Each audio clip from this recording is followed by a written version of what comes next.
Les gens avaient peur de moi, on me posait des questions par rapport à mes parents, si j'étais adoptée ou pas, on me demandait si j'étais un zombie, on me disait que j'étais une poupée vivante, que je pouvais pas être vivante, que j'étais pas réelle. J'entendais des « la dame blanche », je me suis sentie pas comme les autres. Et c'est à ce moment-là que j'ai commencé à réaliser que j'étais albinos. Je connaissais pas vraiment le nom, mais je savais que j'étais différente des autres. Quand ma maman était enceinte de moi, on n'avait pas des soupçons réels par rapport à mon albinisme, mais on savait qu'il y avait quelque chose qui était différent des autres, parce que durant les échographies, on voyait que j'avais les cheveux très très clairs et parfois même que ma peau était plus claire. Donc il s'était juste dit que voilà, je serais peut-être plus claire que mon frère qui a vraiment la peau très foncée.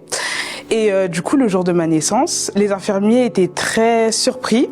Au départ, elles ont même pensé que ma mère avait trompé mon père avec un blanc. Et après m'avoir lavé, essuyé, etc., c'est là où ils se sont rendus compte que voilà, j'étais albinos. Mes parents étaient surpris parce que du coup, je suis la seule albinos de ma famille et j'ai aucun cousin, aucun oncle, personne. On leur a déjà expliqué que bah voilà, étant donné que je suis en perte de mélanine, du coup, ma peau est plus sensible que les autres et que je dois me protéger plus que les autres. Donc dès ma naissance et après que je sois rentrée chez moi avec mes parents, ils ont commencé à prendre soin de ma peau, donc avec des produits sans parfum pour éviter les allergies, les plaques rouges, etc. Ils ont même appris à mettre de la crème solaire dès mes premiers mois, histoire de me protéger des rayons du soleil, qu'ils soient forts ou faibles d'ailleurs. À mes 6 mois, avec ma famille, on devait aller au Cameroun. Parfois, dans certaines communautés, les gens ont tendance à penser que les cheveux des albinos, une fois que tu les retires de la personne, elle pourrait apporter de la chance, guérir de maladies. Parfois même, il y en a qui les vendent même très très cher, parce que ils sont très superstitieux par rapport à ça. Et ma mère a décidé de me teindre les cheveux en roux, donc en roux très très pétant, sachant que j'avais les cheveux très blonds. Et j'ai gardé cette teinture jusqu'à mes 1 an, où j'ai commencé à retrouver ma couleur naturelle. Quand on est albinos, on perd de la mélanine partout, notamment dans les yeux, ce qui fait qu'on a un strabisme et un nystagmus, donc ce qui fait que j'ai les yeux qui bougent de droite à gauche, et ce qui fait que bah du coup je suis myope et astigmate. Et à des ans, du coup, j'ai eu ma première paire de lunettes. J'ai appris à m'en servir, du coup, et à les porter tous les jours. Je devais pas les enlever. Quand je suis arrivée, du coup, en maternelle, en fait, j'étais vraiment limite traitée comme une star. C'est-à-dire que les gens, en fait, ils sont petits, ils sont de 3 à 5, 6 ans. Ils étaient plus émerveillés par la couleur de mes cheveux, mon visage, ma peau, etc., sans pour autant me poser des vraies questions. Donc vraiment, la maternelle, ça s'est vraiment plutôt bien passé. Je venais d'avoir mes 6 ans et que j'entrais au CP, ma mère, elle a décidé de déménager dans une autre ville. J'arrive du coup dans une nouvelle école, je connais personne. Et quand je suis arrivée, en fait, on m'a présentée comme étant la nouvelle. Voici la nouvelle, Victoria, elle a 6 ans, nanana. Et en fait, il y avait 2 camps. Il y avait des personnes très curieuses qui me posaient des questions. Et puis, t'avais d'autres personnes qui se reculaient un peu quand ils me voyaient passer. Je me souviens que ma mère, elle venait me chercher du coup à 16h30. Et j'entendais des échos des grands frères et grandes sœurs qui venaient chercher leurs petits frères et tout. Et qui disaient que oui, mais pourquoi elle est aussi blanche? On dirait un zombie, t'approches pas d'elle, elle fait peur. J'entendais des la dame blanche. Mais en fait, c'était mon premier jour, je comprenais pas trop ce qui se passait. Et c'était la première fois vraiment que je me suis sentie pas comme les autres. Et c'est à ce moment-là que j'ai commencé à réaliser que j'étais albinos. Je connaissais pas vraiment le nom, mais je savais que j'étais différente des autres. J'en ai parlé à ma mère de ce qu'on me disait à l'école. Je lui ai dit, mais pourquoi tout le monde me traite différemment? Enfin, moi, je me trouve comme les autres. Et elle m'explique par A plus B sans utiliser de mots trop compliqués que voilà, je suis albinos, que j'ai perdu de la mélanine, mais quand elle me dit mélanine, moi je sais pas ce que c'est. Elle m'explique que vite fait que c'est la couleur de la peau et que ça varie selon les gens et que moi j'en ai juste moins que les autres et ce qui fait que voilà, je vois mal, etc. Donc moi, quand j'entends ça, je me dis bon, j'ai juste perdu un peu de couleur par rapport aux autres, mais ça peut pas être si terrifiant que ça. Et pourtant, ça n'avait rien changé. C'est-à-dire que les gens avaient peur de moi. On me posait des questions par rapport à mes parents, si j'étais adoptée ou pas. On me demandait si j'étais un zombie. On me disait que j'étais une poupée vivante, que je pouvais pas être vivante, que j'étais pas réelle. Je me posais des questions parce que d'un côté, ma mère, elle essayait de me rassurer, et d'un autre côté, des gens me disaient que ma mère n'était pas ma vraie mère. Quand les gens ils me demandaient pourquoi j'étais blanche et ma mère était noire, c'était tout le temps la phrase: pourquoi t'es blanche et ta maman elle est noire? Ou alors pourquoi t'es hyper blanche comme ça? Ou alors parfois on me collait la main face à une personne vraiment blanche, on me disait mais tu vois, mais même la couleur de l'autre personne là, elle est pas pareille à la tienne, pourquoi? Et moi je disais parce que je suis albinos.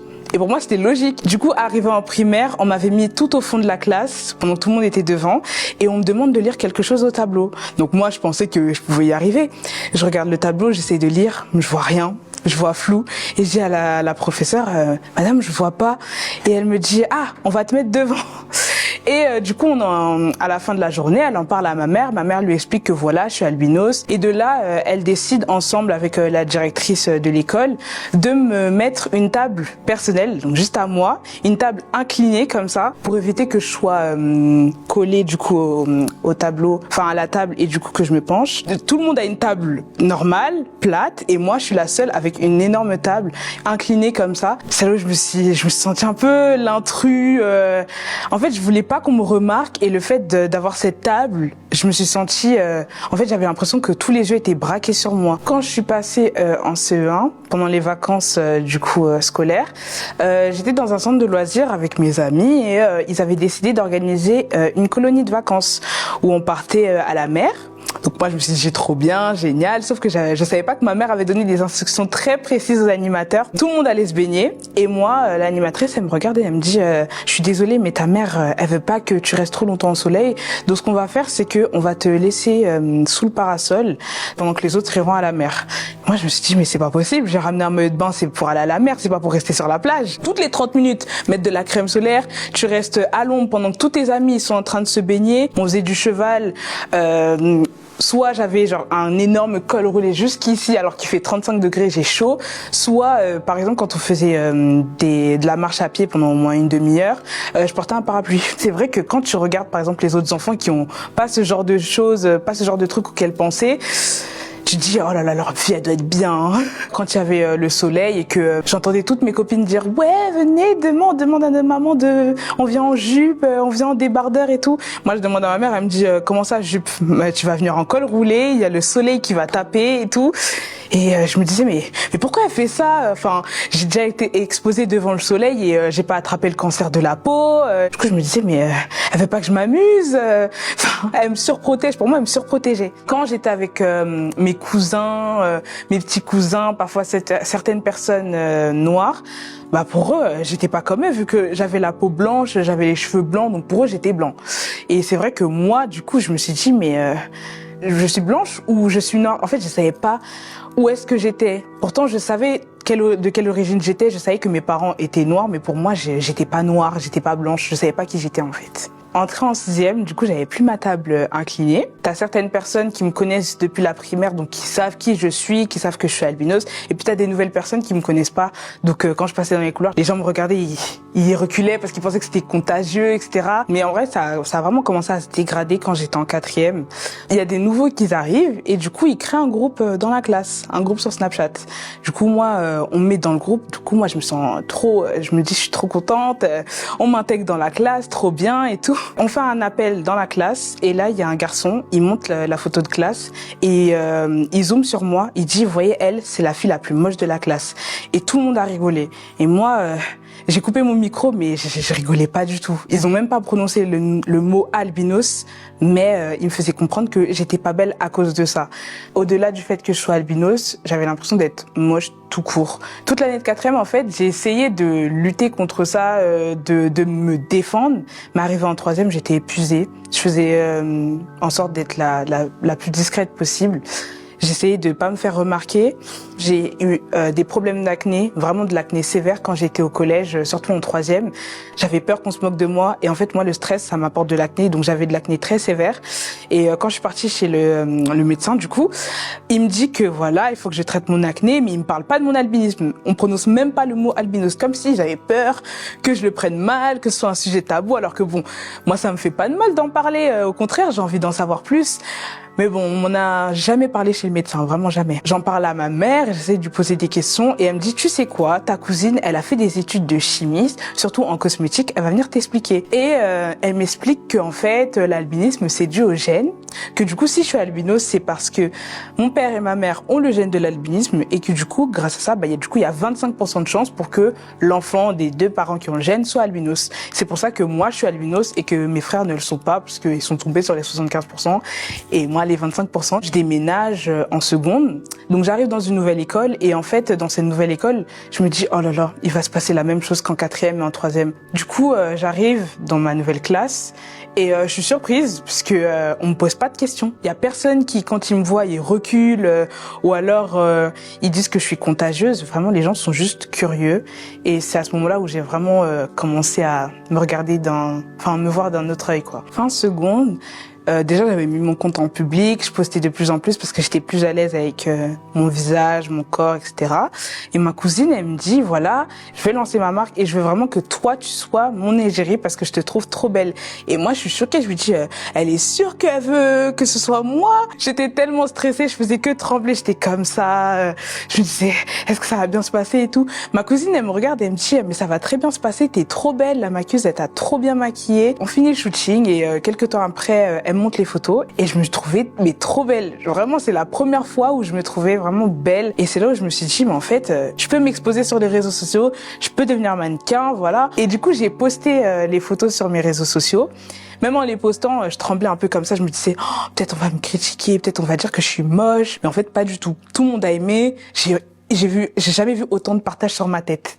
Il y avait au moins une trentaine de partages et j'étais tellement contente. Je me suis dit, mais en fait, je suis née pour faire ça, en fait. Du coup, je commence un peu à avoir confiance en moi. Je me renseigne de plus en plus sur l'albinisme, sur comment c'était à l'époque, comment on voyait les albinos à l'époque, comment on les voit maintenant et tout. J'étais plus sur les réseaux sociaux et du coup, j'ai rencontré énormément d'albinos. Quand je dis énormément, ça doit être au moins 100, une centaine vraiment. Et c'est hyper choquant de voir que on a vraiment vécu la même chose.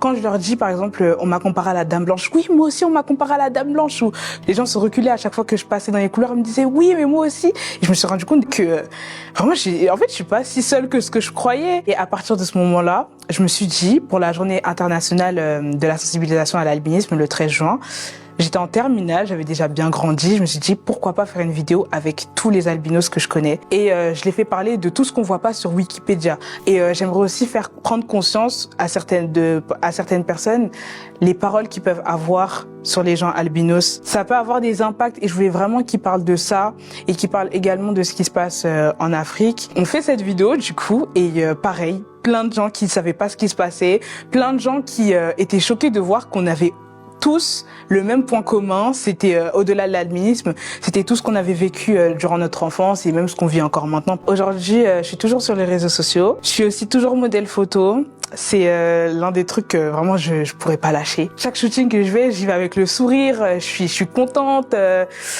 J'ai pas ce petit complexe de me dire ils vont pas aimer mes cheveux, etc., etc. J'ai plus aucun malaise à parler de l'albinisme. Limite, je suis tellement contente de le faire. Si je pouvais moi-même le faire sans qu'on me pose la question, je le ferais. Je pense que le conseil que je pourrais donner, c'est éviter de regarder le négatif. Peut-être de se renseigner du coup pour savoir qui on est vraiment, les caractéristiques qu'on a par rapport à notre albinisme, etc. Au début, on pense que voilà, on n'arrivera jamais à vivre normalement, mais en réalité, quand on se concentre sur le positif et moins sur le négatif, c'est tout à fait possible.